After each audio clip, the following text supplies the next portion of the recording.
नमस्कार, आपके अपने YouTube चैनल हिंदी भाषा और साहित्य में मैं विशाल कुमार पुनः आपका स्वागत करता हूं। और आज हम रामधारी सिंह दिनकर जी की कविता कुरुक्षेत्र, जिसका कुछ भाग हमने पिछले व्याख्यान में किया था, उससे आगे हम उसका भावार्थ समझेंगे। तो आइए प्रारंभ करते हैं। था रह गया हलाहल का यदि कोई रूप अधूरा, किया युधिष्ठिर उसे तुम्हारे राजसूय ने पूरा। पितामह भीष्म कहते हैं कि हे युधिष्ठिर, मैंने जिस प्रतिशोध और बदले की भावना की बात की, जो कि संपूर्ण भारतवर्ष में राजाओं के मन में पनप रही थी, लोगों के मन में पनप रही थी, यदि उसमें कहीं छोटी मोटी कोई कमी रह गई होगी, हलाहल यहाँ पर विश्व को कहा गया, और उस विष से हमारा अभिप्राय उस प्रतिशोध की भावना, बदले की भावना और उस युद्ध की भावना से है जो कि लोगों में पनप रही थी।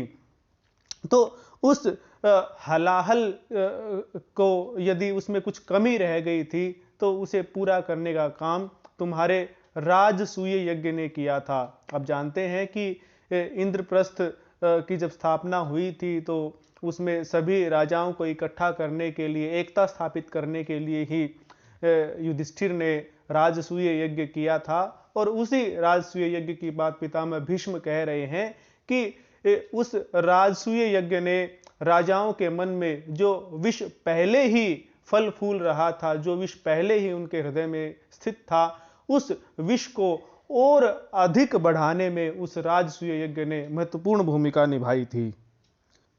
इच्छा नर की और फल देती उसे नियति है, फलता विष पीयूष वृक्ष में अकथ प्रकृति की गति है। देखिए, यहाँ पर पितामह भीष्म कहते हैं कि मनुष्य के मन में कोई और इच्छा होती है। यहाँ दो बार और शब्द का प्रयोग किया है, और इस और का अर्थ है दूसरी, कि मनुष्य के मन में इच्छा तो कोई दूसरी ही होती है, और जो नियति यानी कि भाग्य है, वह उसको उस इच्छा का, उस इच्छित कर्म का फल कुछ और ही देता है।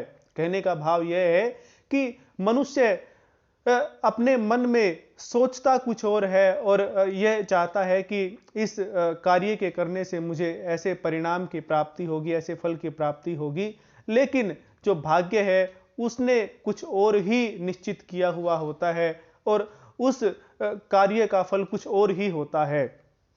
जैसे मैंने अभी बताया था कि महाराज युधिष्ठिर ने राजसूय यज्ञ पूरे भारतवर्ष के राजाओं में एकता स्थापित करने के लिए किया था, लेकिन एकता स्थापित होने के स्थान पर राजाओं के मन में प्रतिशोध और बदले की भावना अधिक प्रबल हुई। एकता के स्थान पर विखंडन की भावना या बदले की और युद्ध की भावना ने अपना जन्म लिया और युद्ध की भावना ही अधिक प्रबल हुई।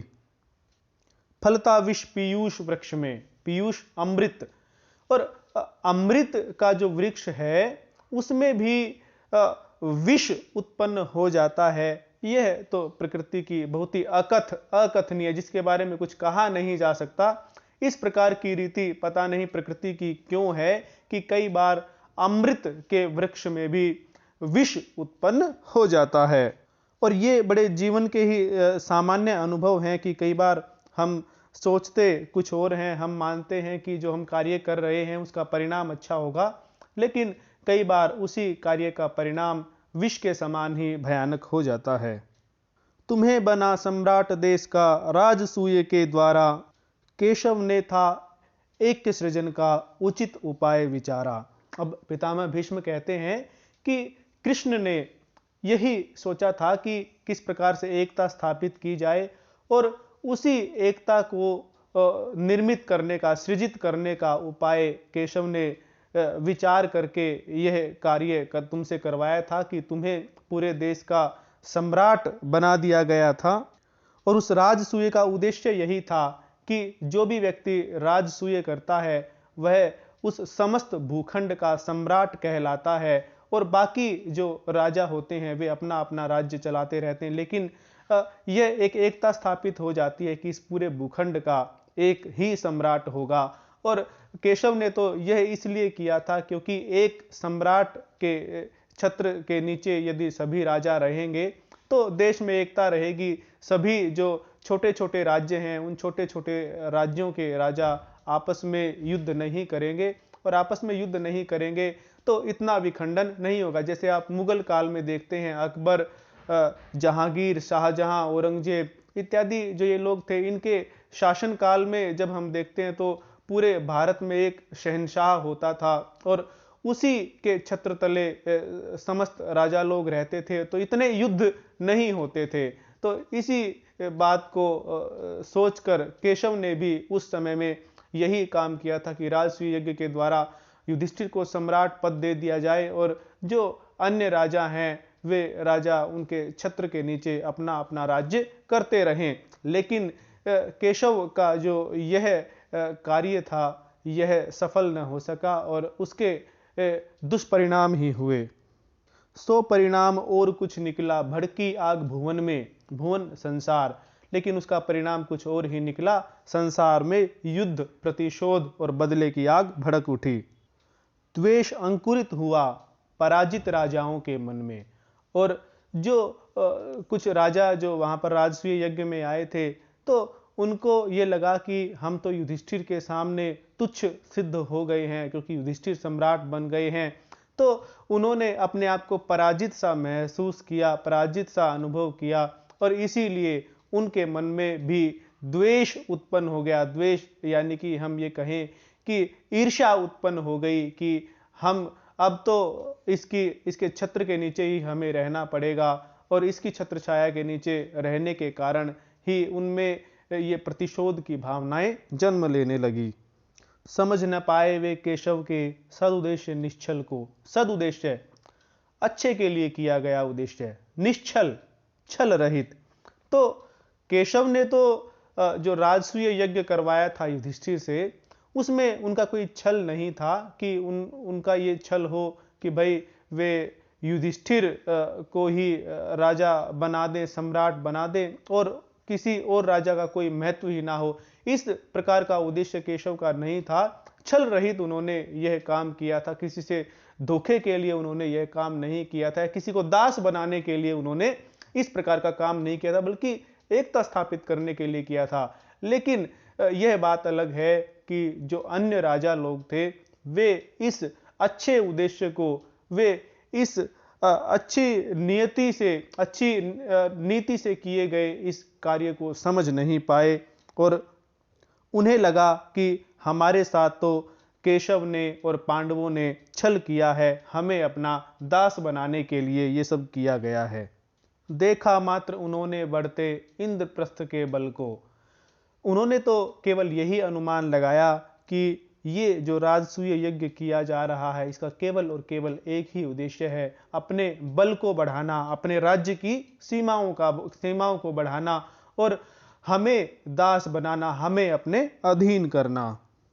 पूजनीय को पूज्य मानने में जो बाधा क्रम है, कि संसार में जिसमें श्रेष्ठ गुण होते हैं वही पूजनीय होता है, लेकिन उस पूजनीय को पूज्य मानने में जो बाधाएं उत्पन्न होती हैं, असल में क्या होता है कि लोग उस व्यक्ति को पूजनीय मानने में थोड़ी सी बाधा उत्पन्न करते हैं जो वास्तव में पूजनीय होता है। कोई भी व्यक्ति अपने अहंकार को तिरोहित नहीं करना चाहता, अपने अहंकार को समाप्त नहीं करना चाहता। वह नहीं चाहता कि वह किसी दूसरे को पूजनीय माने और स्वयं उसकी पूजा ना हो। लेकिन वास्तविकता तो यही है कि जिसमें अधिक गुण होंगे, जो श्रेष्ठ होगा वह तो श्रेष्ठ है ही और उसे पूजनीय होना भी चाहिए। लेकिन पितामह भीष्म यहाँ पर कह रहे हैं कि संसार में पूजनीय को पूज्य मानने में जो बाधाएं उत्पन्न होती हैं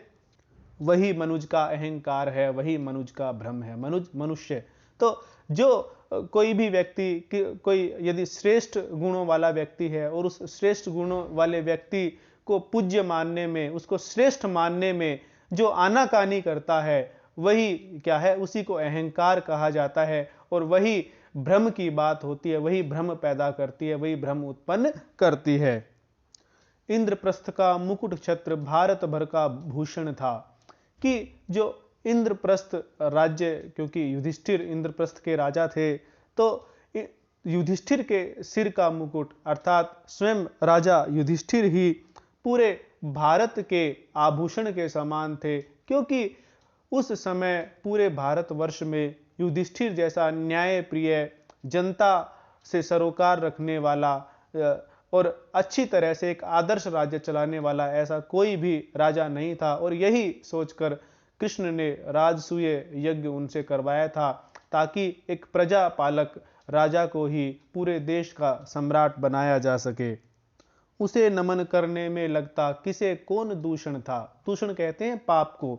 तो जब कोई इस प्रकार का व्यक्ति हो, इतने श्रेष्ठ गुणों से युक्त कोई व्यक्ति हो, तो उसे नमन करने में, उसके आगे झुकने में या उसके अधीन रहने में भी किसको क्या एक पाप या क्या किसी की तुच्छता सिद्ध हो सकती थी। अर्थात यदि राजा लोग उनकी अधीनता स्वीकार भी कर लेते और मन से स्वीकार कर लेते, तो शायद उन्हें किसी प्रकार की तुच्छता अनुभव नहीं करनी चाहिए थी, लेकिन ऐसा हुआ नहीं। अपितु उन्होंने तो इसे स्वयं के अहंकार के प्रति ठेस के रूप में समझा और इसीलिए उन्होंने अपने मन में प्रतिशोध की भावना, बदले की भावना पाल ली और अपने अहंकार के कारण वे ये सब कुछ इस प्रकार से समझ रहे थे। तो भी ग्लानि हुई बहुतों को इस अकालंक नमन से।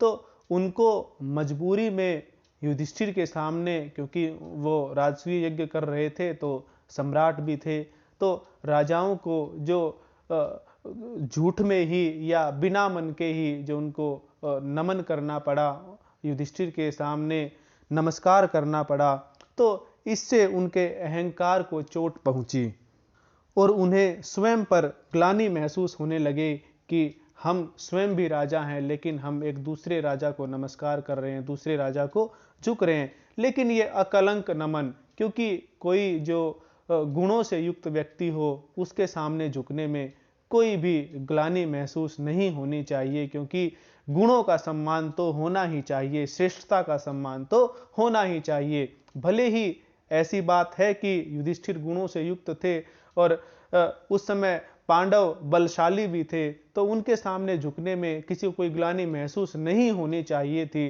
लेकिन फिर भी राजाओं को ये अपने अहंकार पर ठेस अनुभव हुई और इसीलिए उनको युधिष्ठिर के सामने झुकना ग्लानि के रूप में अनुभव हुआ।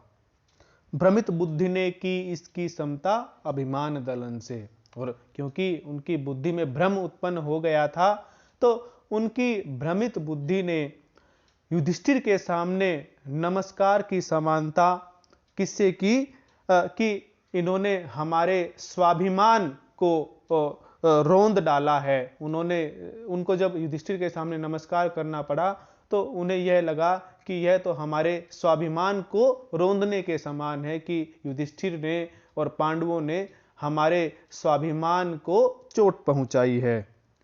इस पूजन में पड़ी दिखाई उन्हें विवशता अपनी। और क्योंकि राजसूय यज्ञ में जो सम्राट बनाया जाता है उसका सबको पूजन करना पड़ता है, तो क्योंकि भारतवर्ष से सभी राजा आए हुए थे, उन सबको भी राजा युधिष्ठिर का सम्मान करना पड़ा, उनका राज्याभिषेक में उनका पूजन करना पड़ा। तो इसलिए जो उन्होंने पूजन तो किया, लेकिन इस पूजन में उनको विवशता दिखाई पड़ी, तो उनको मजबूरी सी दिखाई दी कि हमें अब पूजन करना पड़ रहा है। मन से उन्होंने पूजन नहीं किया और यह स्वाभाविक भी बात थी, क्योंकि यदि वे पूजन ना भी करते, ना भी सम्मिलित होते, तो पांडवों के पास इतनी शक्ति थी कि वे किसी को भी उस समय परास्त कर सकते थे। पर के विभव प्रताप समुन्नति में परवस्ता अपनी, कि दूसरों के जो वैभव है, दूसरों की समृद्धि है और दूसरों की उन्नति है, उसमें उन राजाओं को अपनी मजबूरी दिखाई दी कि कई लोग ऐसे होते हैं कि यदि दूसरे व्यक्ति किसी प्रकार से वृद्धि करते हैं या दूसरे व्यक्ति उन्नति करते हैं, तो उनको लगता है कि यह जो व्यक्ति उन्नति कर रहा है, यह उसके मार्ग में बाधा उत्पन्न कर रहा है, तो ऐसा ही उन राजाओं के साथ भी हुआ। राजा युधिष्ठिर की उन्नति में, पांडवों की उन्नति में, उत्थान में, और उनकी जो उनका यश जो चारों तरफ फैला हुआ था, उसमें उनको अपनी मजबूरी दिखाई दी और वे यही सोचने लगे कि मजबूर होकर ही हमें इनके संरक्षण में, इनके ध्वज तले आना पड़ रहा है। और परवशता शब्द का प्रयोग इसलिए किया गया है, परवशता यानी परतंत्रता यानी गुलामी, और उन्हें लगा कि यदि ये राजा युधिष्ठिर इस प्रकार से उन्नति करते रहे तो हम इनके गुलाम बन रहे हैं, और उन्हें यही महसूस हुआ कि हमारी स्वतंत्रता का नाश हो रहा है और हमें इनकी गुलामी झेलनी पड़ेगी। राजसूय का यज्ञ लगा उनको रण के कौशल सा, कि जो राजसूय यज्ञ राजा युधिष्ठिर ने किया, उन्हें वह एक प्रकार से युद्ध के समान ही लगा, युद्ध का दूसरा रूप ही लगा, क्योंकि युद्ध में भी किसी दूसरे को विजित किया जाता है और दूसरे को अपने अधीन किया जाता है। तो उन्हें यह लगा कि इन्होंने भले ही युद्ध न किया हो प्रत्यक्ष रूप से, लेकिन ये राजसूय यज्ञ करके, क्योंकि सम्राट के अधीन सबको रहना पड़ेगा, तो एक प्रकार से यह युद्ध के समान ही उन राजाओं को लगा। निज विस्तार चाहने वाले चतुर भूप के छलसा, और उन्हें युधिष्ठिर का यह राजसूय यज्ञ उस चतुर राजा के कार्य के समान लगा, जो केवल और केवल अपने राज्य का विस्तार करना चाहता है। देखिए, इस बात को आप हमेशा ही ध्यान रखें कि ऊपर जैसे कि बात बताई गई है, राज्य का विस्तार करना और किसी को अपने अधीन करना, किसी को गुलाम बनाना, यह सब इस राजसूय यज्ञ का उद्देश्य वास्तव में नहीं था, अपितु एकता स्थापित करना था। लेकिन क्योंकि कोई भी व्यक्ति अपनी स्वतंत्रता को खोना नहीं चाहता, कोई भी व्यक्ति दूसरे के अधीन जीवन यापन नहीं करना चाहता, इसीलिए अन्य सभी राजाओं को यह केवल एक विस्तारवादी नीति लगी। उन्हें लगा कि युधिष्ठिर ने राजसूय यज्ञ अन्य सभी को गुलाम बनाने के लिए, अन्य सभी को अपने अधीन करने के लिए, अपने राज्य का विस्तार करने के लिए ही किया है। धर्मराज कोई न चाहता अहंकार निज खोना। वही बात है कि हे धर्मराज युधिष्ठिर, अपने अहंकार को, अपने स्वाभिमान को कोई भी समाप्त नहीं करना चाहता। कोई भी यह नहीं चाहता कि उसका अभिमान, उसका स्वाभिमान कभी भी नष्ट हो जाए। किसी उच्च सत्ता के सन्मुख सन्मन से नत होना, नत होना झुकना, सन्मन अच्छे मन से, बिल्कुल मन से। तो किसी उच्च सत्ता के सामने कोई भी व्यक्ति मन से झुकना नहीं चाहता है, बल्कि वह तो स्वतंत्र ही रहना चाहता है। यदि हम इस बात को आधुनिक संदर्भों में भी देखें, तो क्योंकि हम जानते हैं कि ब्रिटेन ने बहुत से देशों को अपना गुलाम बनाया हुआ था, लेकिन उन सभी देशों में क्रांतियां हुई। और क्रांतियां किस लिए हुई? ऐसा तो था कि क्योंकि जो ब्रिटेन था उस समय बहुत ही एक सबल देश था और बहुत ही प्रभुत्वशाली देश हो गया था। लेकिन कोई भी देश यह नहीं चाहेगा कि वह चाहे कोई कितनी ही बलशाली सत्ता हो, उसके अधीन ही रहे, बल्कि स्वतंत्रता तो सभी चाहते हैं। तो इसीलिए पितामह भीष्म कह रहे हैं कि अच्छे मन से कोई भी जो व्यक्ति है या कोई भी राजा है, वह किसी और बड़ी सत्ता के अधीन होकर नहीं रहना चाहता। सभी तुम्हारे ध्वज के नीचे आए थे न प्रणय से। प्रणय प्रेम, कि तुम्हारे झंडे के नीचे सारे राजा एकत्रित तो हो गए थे राजसूय यज्ञ में, लेकिन सभी इसलिए तुम्हारे ध्वज के नीचे नहीं आए थे कि उन्हें तुमसे प्रेम था, या वे सब तुम्हारा बहुत अधिक सम्मान करते थे। कुछ आए थे भक्ति भाव से, कुछ कृपाण के भय से। कृपाण तलवार, उनमें से कुछ तो ऐसे थे कि जिनकी तुम्हारे प्रति बहुत श्रद्धा थी, तुम्हारा सम्मान करते थे, तुम्हारे गुणों से प्रभावित थे। लेकिन कुछ ऐसे भी थे जो कि तलवार के भय से तुम्हारे ध्वज के नीचे आए थे। उन्हें यह भय था कि यदि हम सहर्ष इनके ध्वज के तले नहीं आते हैं तो ये युद्ध में हमें जीत लेंगे, इसीलिए वे तुम्हारे ध्वज के नीचे आए थे। मगर भाव जो भी हो सबके एक बात थी मन में। और जितने भी राजा तुम्हारे ध्वज के तले आए, उन सब के भाव चाहे तुम्हारे प्रति कुछ भी हो, चाहे भक्ति भाव है या फिर भय का भाव है। लेकिन सबके मन में एक बात यह अवश्य थी, रह सकता था अक्षुण्ण मुकुट का मान न इस वंदन में। और उन्होंने तुम्हारे सामने वंदना की, उन्होंने तुम्हारे सामने सिर झुकाया, तो इस बात में, इस कार्य से उनका जो उनके स्वयं का मुकुट है, उनके स्वयं जो राजा होने का गौरव है, वह अक्षुण्ण, वह पूरी तरह से सुरक्षित नहीं रह सकता था। अर्थात जो उनका राजा होने का गौरव है, तुम्हारे सामने झुकने में वह उस तरह से सुरक्षित नहीं रह सकता था। उनके स्वाभिमान को ठेस पहुंचती थी। लगा उन्हें सर पर सबके दासत्व चढ़ा जाता है। उन सबको यही लगा कि उनके सिर पर दासत्व चढ़ रहा है, अर्थात वे सभी किसी एक सत्ता के दास बनते जा रहे हैं।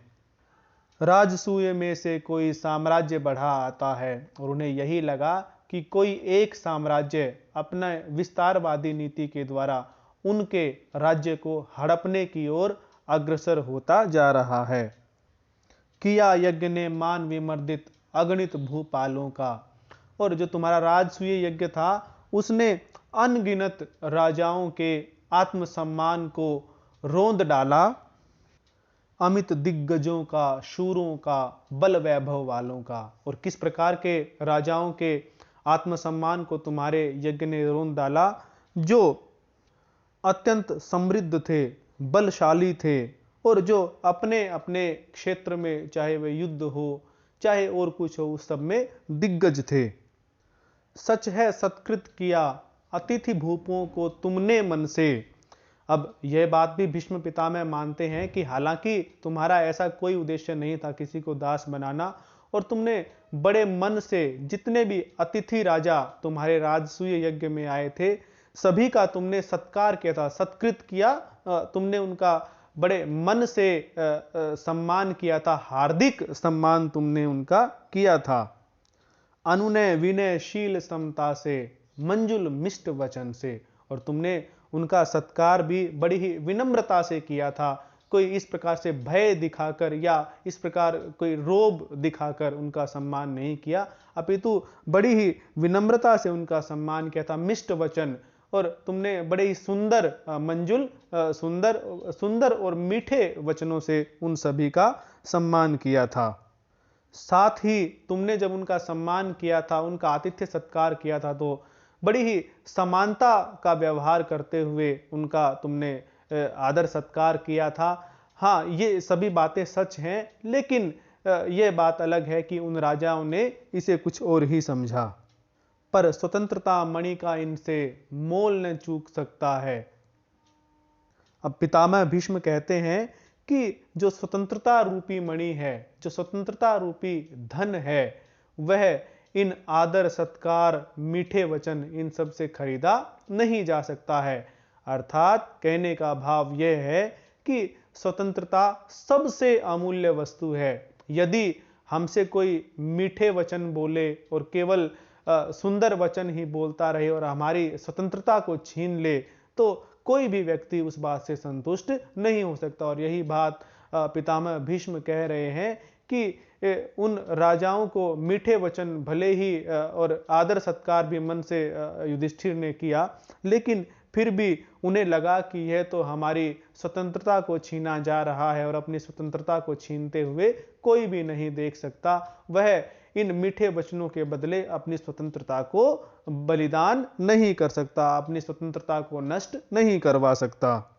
मन में सतत दहकने वाला भाव न रुक सकता है। प्रत्येक व्यक्ति की इच्छा होती है कि वह स्वतंत्र रहे, तो मन में जो ये स्वतंत्रता का भाव हमेशा ही दहकता रहता है, यह कभी भी मनुष्य इसके वेग को नहीं रोक सकता है। आपने बहुत से उदाहरण देखे हैं कि विश्व में बहुत से देश गुलामी की अवस्था में थे, लेकिन धीरे धीरे सभी देश आजाद हुए, और यही स्वतंत्रता की भावना ही इस कार्य में बलवती थी कि लोगों ने प्रयास किया और वे स्वतंत्र हुए। कोई मंद मूढ़मति नृप ही होता तुष्ट वचन से। तुष्ट यानी संतुष्ट।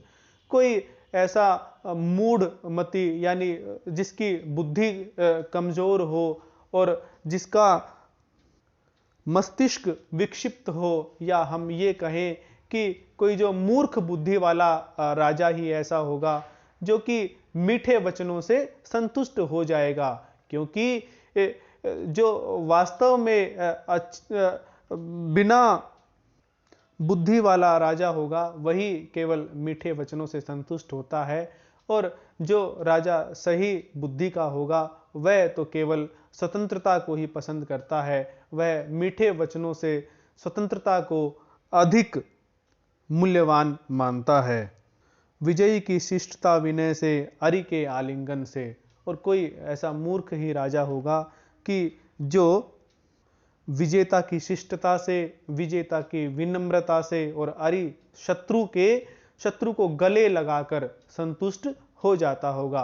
कहने का भाव यह है कि आप उस परिस्थिति के बारे में विचार कीजिए जब कोई दो व्यक्ति आपस में युद्ध करते हों और उनमें से एक व्यक्ति जो है वो जो विजेता है, जो युद्ध को जीत गया है, वह यदि पराजित व्यक्ति से मीठे वचन बोले और उसके साथ ही उसको गले भी लगा ले, तो शायद जो पराजित व्यक्ति है वह उस बात से खुश नहीं होगा, क्योंकि उसकी स्वतंत्रता को तो छीन लिया गया है, वह तो युद्ध में उससे हार गया है।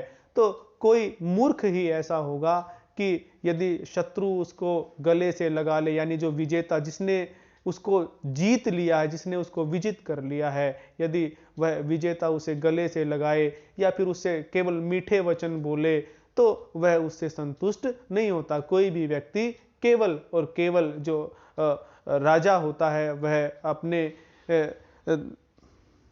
राज्य की स्वतंत्रता से ही संतुष्ट होता है। चतुर्भूप तन से मिल करते, शमित शत्रु के भय को। और जो चतुर राजा लोग होते हैं वे केवल शरीर से, तन से ही मिलकर जो शत्रु कोई उनसे अधिक बलशाली राजा उस समय होता है उसके भय को शांत कर देते हैं, अर्थात उसको वे संतुष्ट कर देते हैं ताकि वह उन पर आक्रमण ना करे। केवल और केवल वे शरीर से ऐसा दिखाते हैं कि वे प्रसन्न भी हैं और वे उसकी अधीनता को या उसके ध्वज तले आने के लिए पूरी तरह से तैयार हैं, किंतु नहीं पड़ने देते अरिकर में कभी हृदय को। अरिकर दुश्मन के हाथों में, लेकिन अपने हृदय को, अपने मन को दुश्मन के हाथों में कभी भी नहीं पड़ने देते। जैसे कि शकुनी का हमने उदाहरण देखा था कि भले ही उस समय गांधारी ने धृतराष्ट्र के साथ विवाह कर लिया और शकुनी भी हस्तिनापुर में आते जाते रहते थे, भले ही वो स्वयं को ऐसा दिखाते थे कि वे हस्तिनापुर के ही हैं और वे हस्तिनापुर का भला ही चाहते हैं, तन से वो ऐसा दिखाते थे, लेकिन शकुनी के मन में हमेशा ही यह आग प्रज्वलित रहती थी कि उन्हें किस प्रकार से कुरुवंश का नाश करना है। तो यही बात पितामह भीष्म यहाँ पर बता रहे हैं कि जो चतुर राजा लोग होते हैं वह तन से तो ऐसा दिखाते हैं कि वे सामने वाला जो शत्रु है, जो कि अधिक बलशाली है, वे उसके साथ हैं, उसके ध्वज के नीचे हैं, लेकिन उनका मन कभी भी उस शत्रु के साथ नहीं हो पाता है। वे अपने मन को उस शत्रु के साथ नहीं लगाते हैं। उनके मन में तो हमेशा ही स्वतंत्रता की भावना उठती रहती है। उनके मन में तो हमेशा ही उस सामने वाले शत्रु से प्रतिशोध की भावना पनपती रहती है। हुए न प्रशमित भूप, प्रणय उपहार यज्ञ में देकर। और तुम्हें अपने प्रेम का उपहार उस यज्ञ, राजसूय यज्ञ में देकर वे सभी राजा लोग शांत नहीं हो गए थे, संतुष्ट नहीं हो गए थे कि तुम सोचो कि क्योंकि वे तुम्हारे राजसूय यज्ञ में आ गए और ऊपरी मन से या दिखावे के लिए वे तुमसे प्रेम का अभिनय कर रहे थे, प्रणय का अभिनय कर रहे थे, तो यह न समझो कि वे तुम्हारे इस प्रेम से, जब वो तुम्हारे ध्वज के नीचे आए थे, भले ही मन से ना आए हों तो वे संतुष्ट होकर चले गए थे। लौटे इंद्रप्रस्थ से वे कुछ भाव और ही लेकर, बल्कि जब वे इंद्रप्रस्थ से वापस गए तो उनके मन में कुछ और ही भाव थे। जो भी ऊपर बातें बताई गई वैसे ही भाव उनके मन में उस समय थे जब वे इंद्रप्रस्थ से अपने अपने राज्यों में लौटे थे। धर्मराज है याद व्यास का, वह गंभीर वचन क्या। अब यहाँ पर पितामह भीष्म युधिष्ठिर को कुछ स्मरण कराते हुए कहते हैं कि हे युधिष्ठिर, तुम्हें जो व्यास मुनि हैं, वेद व्यास जिन्होंने महाभारत की रचना की, तो क्या तुम्हें उनका वह जो गंभीरता से उन्होंने जो बात कही थी वह बात याद है। ऋषि का वह यज्ञांत काल का, विकट भविष्य का कथन क्या। और उस समय को याद दिलाते हुए पितामह भीष्म कहते हैं कि यज्ञ के अंत में जब राजसूय यज्ञ की समाप्ति हुई, तो उस राजसूय यज्ञ की समाप्ति का जो समय था, उस समाप्ति पर उस ऋषि ने यह जो वचन कहे थे, विकट भविष्य कथन क्या। और उन वचनों में उन्होंने जो भयानक भविष्य सामने आने वाला है उस भविष्य के बारे में बताया था। उन्होंने भविष्यवाणी की थी। हम ये कह सकते हैं कि आने वाले जो भविष्य है, जो विकट भयानक भविष्य आने वाला है, उसके बारे में जो भविष्यवाणी मुनि वेद व्यास ने की थी, क्या तुम्हें वह याद है। जुटा जा रहा कुटिल ग्रहों का दुष्ट योग अंबर में। उन्होंने तब भविष्यवाणी की थी कि मैं देख रहा हूं कि आकाश में जो हानिकारक ग्रह हैं वे एक साथ समूह बनाकर इकट्ठे हो रहे हैं और इस प्रकार के योग बन रहे हैं कि संसार पर बहुत बड़ी विपत्ति आने वाली है। सात जगत पड़ने वाला है किसी महासंग में। और उन्होंने यह भविष्यवाणी की थी कि जो ये कुटिल ग्रह, हानिकारक ग्रह आकाश में इकट्ठे हो रहे हैं, तो इनका परिणाम यह होगा कि शायद जल्दी ही पूरा विश्व, पूरा देश किसी महान विपत्ति में, किसी महान संकट में पड़ने वाला है या किसी महान युद्ध की तरफ प्रवृत्त होने वाला है। 13 वर्ष रहेगी जग में शांति किसी विधि छाई। उन्होंने भविष्यवाणी की थी कि अब से 13 वर्ष तक विश्व में किसी प्रकार से जैसे तैसे शांति रहेगी, लेकिन तब होगा विस्फोट, छिड़ेगी कोई कठिन लड़ाई। 13 वर्ष तक शांति किसी प्रकार से बनी रहेगी, लेकिन उसके बाद इस पूरे देश में, पूरे भारतवर्ष में एक महाविस्फोट होगा और कोई भयानक और कोई कठिन कठोर युद्ध जो है वह प्रारंभ हो जाएगा। हम जानते हैं कि पांडवों को 12 वर्ष का वनवास और 1 वर्ष का अज्ञातवास उसके बाद मिला था, जो भी वहाँ पर द्यूत क्रीड़ा हुई थी। तो उसी को वेद व्यास ने बहुत सटीक भविष्यवाणी की थी कि वही 13 वर्ष के बाद महाभारत का, जैसे ही अज्ञातवास पांडवों का पूरा हुआ तो उसके तुरंत बाद युद्ध प्रारंभ हो गया था। होगा ध्वंस कराल काल, विप्लव का खेल रचेगा। तब महर्षि वेद व्यास ने यह भविष्यवाणी की थी कि बहुत ही भयानक विध्वंस भारतवर्ष में होगा और विप्लव, एक तरह से हम कह सकते हैं कि पूरे भारतवर्ष में उथल पुथल मच जाएगी। विप्लव का खेल, पूरी तरह से उथल पुथल का खेल पूरे भारतवर्ष में दिखेगा। प्रलय प्रकट होगा धरणी पर, हाहाकार मचेगा। प्रलय हम विनाश कह सकते हैं कि इस पृथ्वी पर स्वयं विनाश प्रकट हो जाएगा और सभी तरफ हाहाकार, चीख पुकार ही सुनाई देगी। यह था वचन सिद्ध दृष्टा का, नहीं निरी अटकल थी। और ये जो वचन महर्षि वेदव्यास ने कहे थे, ये उस सिद्ध पुरुष के वचन थे जिसके वचन सत्य होते हैं। और यह केवल उन्होंने अनुमान नहीं लगाया था, अपितु वे उस समय प्रत्यक्ष इस युद्ध को देख रहे थे। व्यास जानते थे वसुधा, जा रही किधर पल पल थी।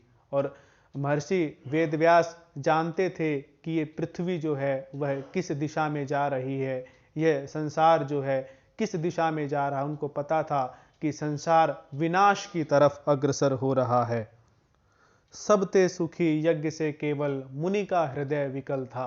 और इस राजसूय यज्ञ से बाकी सब तो प्रसन्न थे, सुखी थे, लेकिन महर्षि वेद व्यास का हृदय व्याकुल था। बड़े बेचैन थे वे, क्योंकि उन्हें पता था कि इस राजसूय यज्ञ के बाद कौन सा महाविनाश इस भूमि पर, इस पृथ्वी पर आने वाला है। वही जानते थे कि कुंड से निकला कौन अनल था, और जो जिस कुंड में हवन किया गया था, जिस कुंड में यज्ञ किया गया था, उस यज्ञ कुंड से किस प्रकार की अग्नि निकल रही है, वह महर्षि वेदव्यास ही वास्तव में जानते थे। और तो सब उसे सामान्य अग्नि ही समझ रहे थे, लेकिन महर्षि वेदव्यास को पता था कि यह अग्नि युद्ध रूपी अग्नि, प्रचंड विनाश रूपी अग्नि इस हवन कुंड से निकल रही है। भरी सभा के बीच उन्होंने सजग किया था सबको, और उस इंद्रप्रस्थ की सभा में बैठे हुए सभी राजाओं के मध्य महर्षि वेदव्यास ने सबको इस बारे में चेतावनी दे दी थी, सबको इस बारे में सजग यानी सावधान भी कर दिया था। पग पग पर संयम का शुभ उपदेश दिया था सबको, और चेतावनी देने के साथ साथ, सावधान करने के साथ साथ उन्होंने सभी को संयम बरतने का एक बहुत ही शुभ उपदेश भी दिया था। वो जानते थे कि जहां भी संयम की कमी दिखी, युद्ध अवश्य ही हो जाएगा, और इसीलिए उन्होंने सभी को उपदेश दिया था कि सभी को संयम बरतना ही चाहिए, ताकि आने वाले इस विनाश को रोका जा सके। किंतु अहममय राग दीप्त नर कब संयम करता है। लेकिन जब व्यक्ति में अहंकार होता है, चाहे वह बल का अहंकार हो, चाहे ज्ञान का अहंकार हो, चाहे धन का अहंकार हो, उस अहंकार में वह संयम की तरफ ध्यान नहीं देता है, संयम नहीं करता है।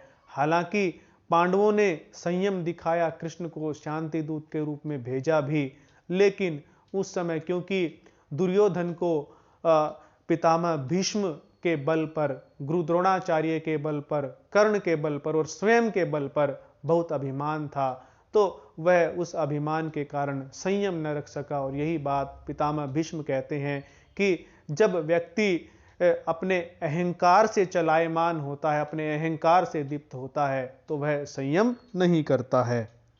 कल आने वाली विपत्ति से आज कहाँ डरता है। और भले ही मनुष्य को पता होता है कि भविष्य में विपत्ति आने वाली है, लेकिन वर्तमान में वह उस भविष्य की विपत्ति को नज़रअंदाज करता है और उससे डरता नहीं है। यह बिल्कुल वैसी ही बात है कि हम सबको पता है कि प्रदूषण से सबको हानि होगी और पृथ्वी को ही खतरा है प्रदूषण से, लेकिन हम उससे कहाँ आज के दिन भयभीत होते हैं, और मनुष्य निरंतर प्रदूषण करता ही जा रहा है।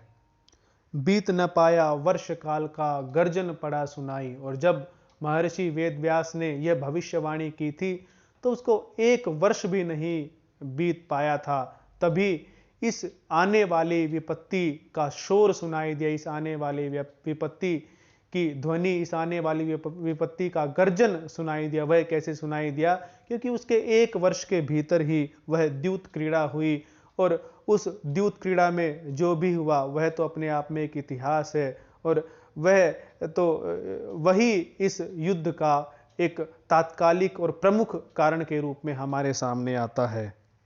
इंद्रप्रस्थ पर घुमड़ विपद की घटा अतर्कित छाई। और इस इंद्रप्रस्थ पर जो विपत्ति की घटाएं हैं, विपत्ति के बादल हैं, वो पूरी तरह से मंडराने लगे। इस इंद्रप्रस्थ पर उस आने वाली बड़ी विपत्ति के बादल स्पष्ट रूप से देखे जाने लगे। किसे ज्ञात था खेल खेल में यह विनाश छाएगा।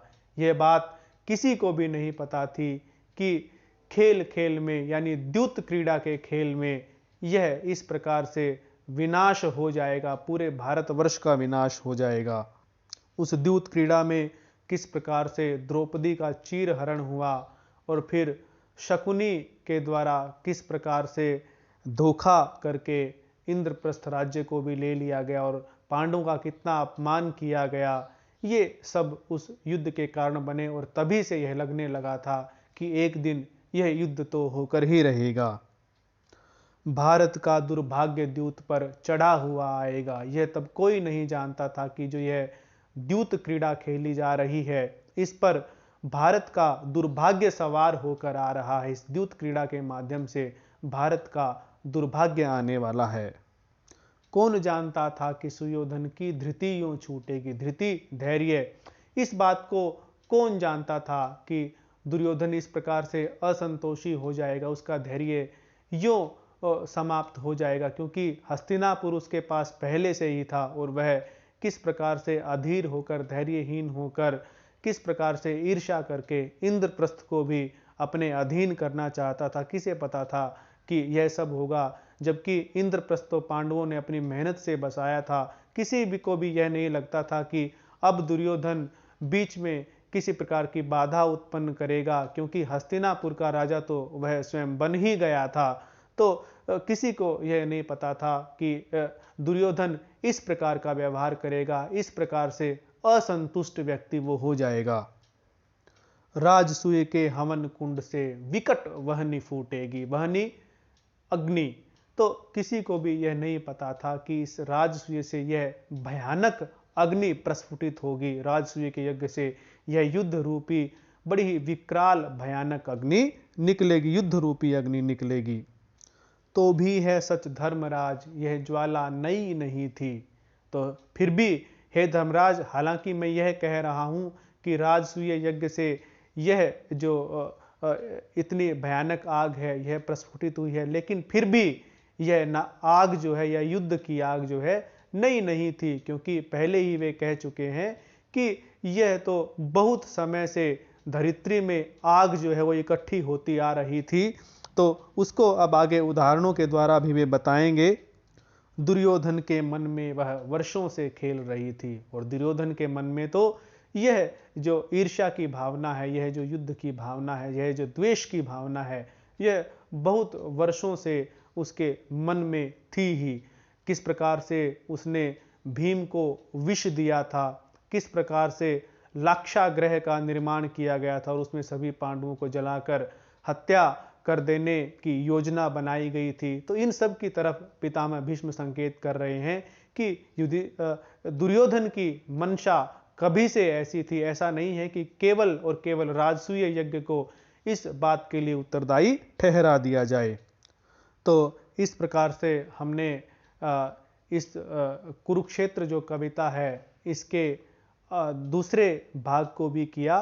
तो आप इस व्याख्यान के बारे में अपनी प्रतिक्रिया कमेंट बॉक्स में अवश्य दें। धन्यवाद।